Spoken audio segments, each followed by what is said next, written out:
Uniform civil code, समान नागरिक संहिता, बाबा साहब और बहन जी। प्रधानमंत्री नरेंद्र मोदी ने यूनिफॉर्म सिविल कोड पर बड़ी बहस छेड़ दी है। आज संसद की संसदीय समिति में इस पर चर्चा है।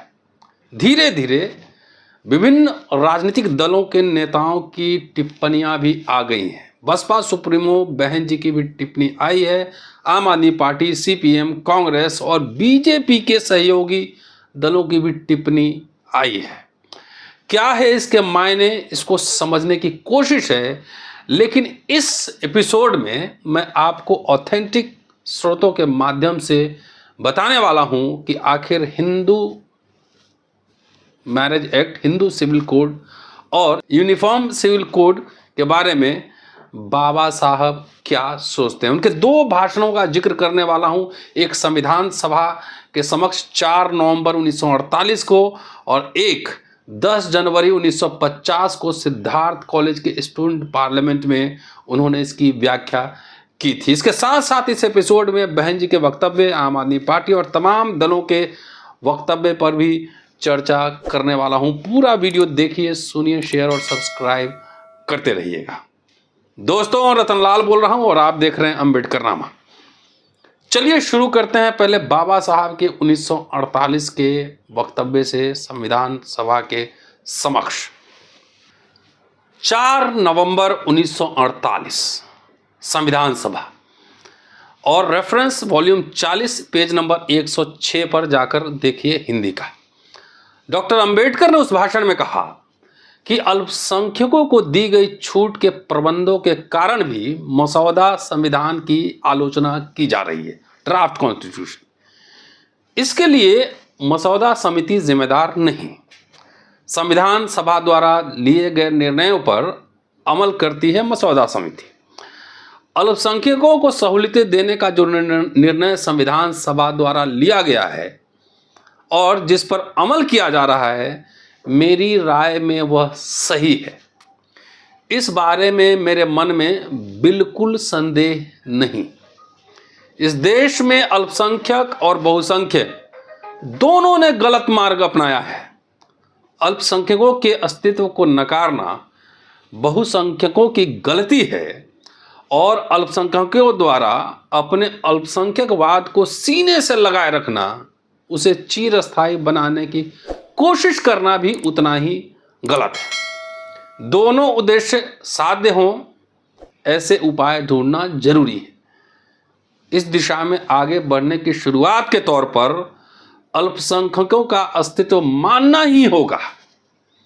कोशिश यह भी की जानी चाहिए कि किसी समय अल्पसंख्यक और बहुसंख्यक एक रूप हों, एक समान हो। संविधान सभा द्वारा सुझाए गए उपायों का स्वागत होना चाहिए, क्योंकि उनके द्वारा बताए गए उपायों से ही यह दोहरा उद्देश्य साध्य किया जा सकता है। धर्मांधता की भावना को बल देकर अल्पसंख्यकों को दी जा रही सहूलियतों का विरोध करने वालों को मैं 2 बातें बताना चाहता हूं। पहली बात यह कि अल्पसंख्यक विस्फोटक शक्ति होती है। उसका विस्फोट होने से पूरे राज्य के बिखरे जाने का खतरा होता है। यूरोप का इतिहास इसी प्रकार की भरपूर और भयानक वास्तविक घटनाओं का प्रत्यक्ष गवाह है। दूसरी बात यह है कि भारत के अल्पसंख्यकों ने अपना अस्तित्व बहुसंख्यकों के हाथों सौंपना स्वीकार किया है। यहाँ पे आयरलैंड का उदाहरण देते हैं डॉक्टर अंबेडकर और कहते हैं कि आयरलैंड का विभाजन टालने के लिए किए गए लेन देन के इतिहास में रेडमंड ने कार्सन से कहा था कि प्रोटेस्टेंट अल्पसंख्यकों के लिए आपको जो चाहिए उन सहूलियतों को की मांग कीजिए, लेकिन आयरलैंड को एक रहने दीजिए। तब कार्सन ने उन्हें साफ जवाब दिया था कि आपके द्वारा दी जाने वाली सहूलियतें चूल्हे में झोंकिए, हमें यह बिल्कुल मंजूर नहीं कि आप हम पर राज करें। भारत में अंबेडकर भारत का उदाहरण अब दे रहे हैं कि भारत के किसी भी अल्पसंख्यक समुदाय ने ऐसी भूमिका नहीं अपनाई और बहुसंख्यकता राजनीतिक न होकर जाती है। इस प्रकार के जातीयवादी बहुसंख्यकों का राज्य अल्पसंख्यकों द्वारा निष्ठा के साथ स्वीकारा गया है। अल्पसंख्यकों ने स्वीकारा है इसे। इसलिए अल्पसंख्यकों के प्रति भेदभाव न करना अपना कर्तव्य है। इसका एहसास बहुसंख्यकों को रखना होगा। अल्पसंख्यकवाद टिका रहे या एक सार हो, यह बहुसंख्यकों के बर्ताव पर ही निर्भर होगा। अल्पसंख्यकों के विरोध में भेदभाव करने की आदत बहुसंख्यक जिस क्षण छोड़ेंगे, उस क्षण से अल्पसंख्यकों के अस्तित्व का कारण ही नहीं बचेगा, वे एक सार हो जाएंगे। इस संदर्भ में आज के हालात में अल्पसंख्यक के साथ क्या स्थिति है, ये आप समझने की कोशिश करिए, तुलनात्मक अध्ययन कीजिए। अब आइए, 11 जनवरी 1950 को सिद्धार्थ कॉलेज के स्टूडेंट पार्लियामेंट में डॉक्टर अंबेडकर का भाषण है। यही वॉल्यूम 40 में ही है, और उसमें वो कहते हैं कि हमसे एक और सवाल पूछा जाता है कि क्या हम हिंदुओं को परेशान करने के लिए यह बिल ला रहे हैं? हिंदू शास्त्र में गलतियां हैं, दोष भी हैं, लेकिन उन्हें वैसे ही रहने दीजिए। आप क्यों हस्तक्षेप कर रहे हैं? हिंदू दुर्बल हैं, अहिंसावादी हैं, इसलिए हम उन्हें परेशान करते हैं, ऐसा उनका कहना है। उनका हम पर आरोप है कि मुसलमानों के धर्म में कोई फेरबदल किया तो वे हिंसात्मक कृत्य करेंगे, सरकार के खिलाफ असंतोष फैलाएंगे, इसलिए हम उनके कानून में फेरबदलाव लाने से डरते हैं, फेरबदल करने से डरते हैं। हिंदुओं में विरोध करने की ताकत नहीं है, इसलिए हम उनके कानूनों में बदलाव ला रहे हैं, इत्यादि। डॉक्टर अंबेडकर कह रहे हैं कि यह सब गलत फहमियां हैं। आगे इन्होंने कहा छात्रों को संबोधित करते हुए कि हमारी राय तो यह है कि धर्म और भौतिक अधिकारों के हकों के बीच कोई संबंध नहीं होना चाहिए। हमें लगता है कि पूरे देश के लिए एक समान कानून हो, एक सिविल कोड हो। इस प्रकार का प्रावधान हमारे संविधान में है और इस बारे में उसमें निर्देश भी दिए गए। लेकिन ऐसा सिविल कोड कैसे बनेगा? स्वर्ग से उतरेगा या किसी विदेश से आयात करना होगा? ये सवाल डॉक्टर अंबेडकर उठा रहे हैं और कहते हैं सवाल उठाते हुए, कानून का हमेशा धीमे धीमे विकास होता है, वास्तविक स्थितियों से वह पैदा होता है। इसलिए हिंदू कोड नए सिविल कोड की पहली पायदान है। इसलिए आज हिंदू कोड का संहिताबद्ध होना बेहद जरूरी है। उससे हम महत्तम साधारण विभाजक निकाल सकते हैं। उसके बाद हम मुसलमान आदि अल्पसंख्यकों के पास जाकर उन्हें इन सुधारों की दिशा के बारे में अवगत कराएंगे। लेकिन मेरे हाथ में जब तक कुछ मुद्दे नहीं होंगे, तब तक क्या नया सिविल कोड बनाना संभव हो पाएगा? इन बातों का विरोध करने वाले एक बार जरूर सोचें। हिंदुओं के साथ पक्षपात करने का इसका कतई उद्देश्य नहीं है। अपने सिविल कोड के लिए आवश्यक भूमिका तैयार करना एकमात्र उद्देश्य है। आगे डॉक्टर अंबेडकर कह रहे हैं, बहुत इंपॉर्टेंट है, यह बिल एकांगी नहीं है। हिंदू कोड बिल सनातनी मतों का इसमें विरोध नहीं है, केवल नए आचार विचारों को मान्यता दी गई है। जिन्हें नई राय, नई आचार पद्धतियां पसंद नहीं है, वे उनका पालन करें, ऐसा मेरा आग्रह नहीं है। उदाहरण के तौर पर, यदि किसी सनातनी व्यक्ति को अपनी कमाई का कुछ हिस्सा अपनी बेटियों को नहीं देना हो, तो वह अपने वसीयत में उसका स्पष्ट उल्लेख करे या कहे कि उनकी बेटी हिंदू नहीं है। हिंदू स्मृति इस बात की उसे पूरी आज़ादी देता है। यह एक सर्वोत्तम स्वर्ण मध्य है। इस प्रकार मैं कहूँगा कि सनातनी अपनी राह खुद चुने, लेकिन अन्य सभी उसी राह पर चलें, इस बात के प्रति आग्रही न हो।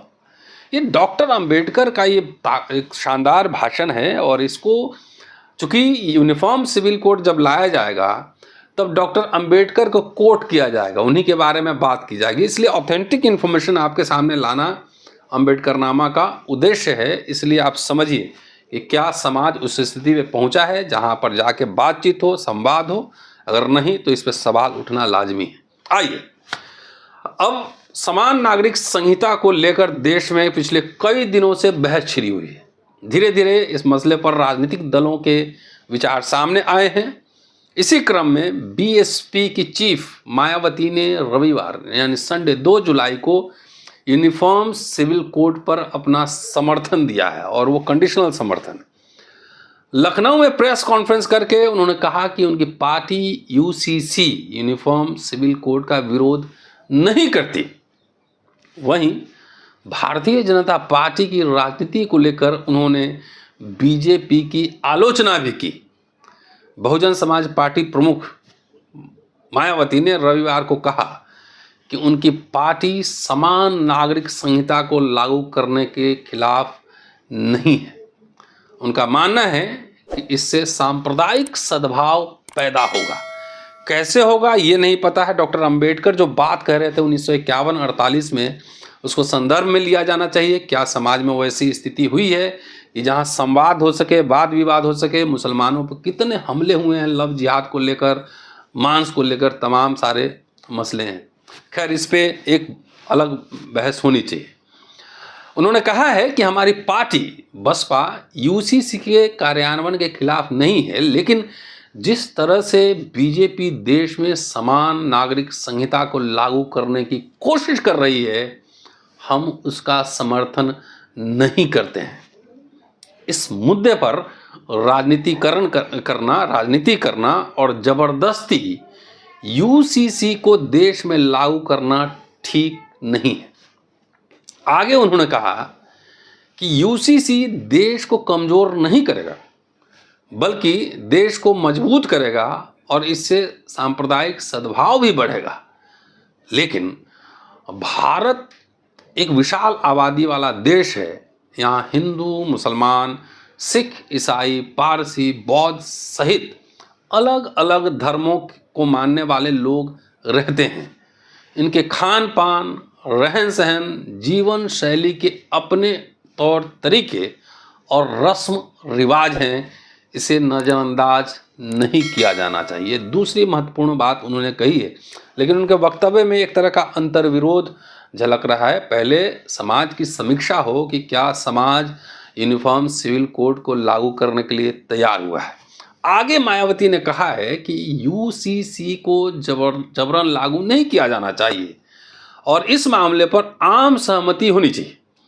मायावती ने यह भी आरोप लगाया कि बीजेपी जनता का ध्यान, अटेंशन, विवादास्पद मुद्दों और उनके सामने आने वाली समस्याओं से हटाने के लिए इस मुद्दे को उछाल रही है। मतलब जो 10 साल का तकरीबन फेलियर है, उससे भटकाने के लिए इस मुद्दे को उछाल रही है। ये बहन जी का कहना है।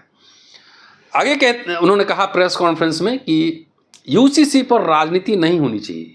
संविधान के अनुच्छेद 44 में स्पष्ट रूप से कहा गया है कि राज्य पूरे देश में नागरिकों के लिए एक समान नागरिक संहिता सुनिश्चित करने का प्रयास करेगा। और ये कैसे सुनिश्चित होगा? बाबा साहब का मैंने कोट आपके सामने रखा है कि किस तरह से सुनिश्चित होगा। हिंदू कोड बिल पहला स्टेज है, उसके आगे बात होगी।